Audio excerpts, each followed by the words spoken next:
வீரமுன படுகொலை, திராக்கண்ணி படுகொலை, உடும்புங்குளை படுகொலை, சென்றக்கேம் படுகொலை, அதேபோல் சத்துருக்கொண்டாம் படுகொலை, கிழக்கு பல்கலைக்கழகத்திலே நடந்த படுகொலை மற்றும் அதேபோல் திருவண்ணாமலை மாவட்டத்திலே நடந்த அதிகளவான படுகொலைகள், இப்படியான படுகொலைகள் இந்த பிரதேசத்திலே தமிழின படுகொலை நடந்திருக்கின்றது.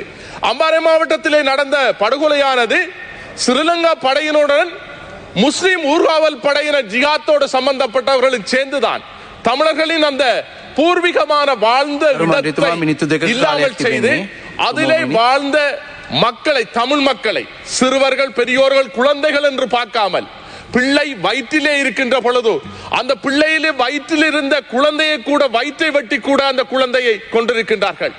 ஆகவே இதெல்லாம் ஒரு தமிழ் இனப்படுகொலை நடந்ததற்கான ஒரு அத்தாட்சி.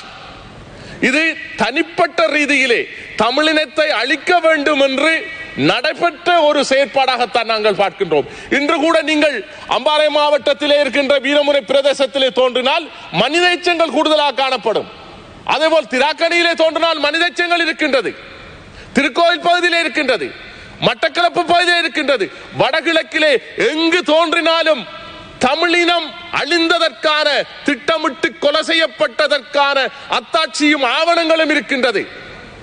லட்சக்கணக்கான மக்கள் கொலை செய்யப்பட்டிருக்கின்றார்கள். தமிழர்களின் இருப்பை இல்லாமல் செய்ய வேண்டும் என்பதற்காக, தமிழினமே இந்த இலங்கையிலே அடியோடு அழிக்கப்பட வேண்டும் என்பதற்காக திட்டமிடப்பட்ட முறையிலே இலங்கை சுதந்திரம் அடைந்த காலத்தில் இருந்து 2009ஆம் ஆண்டு வரை தமிழினம் கொலை செய்யப்பட்டிருக்கின்றது.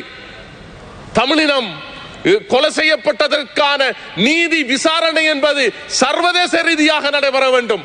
அதற்கான நீதியையும் நியாயத்தையும் நாங்கள் இந்த நாட்டில் இல்லை, நாங்கள் சர்வதேசத்திடம் வேண்டி நிற்கின்றோம். அதற்கான நியாயம், நீதி கிடைக்க வேண்டும் என்று இந்த சபையூடாக கேட்டுக்கொள்ள விரும்புகின்றேன். நன்றி.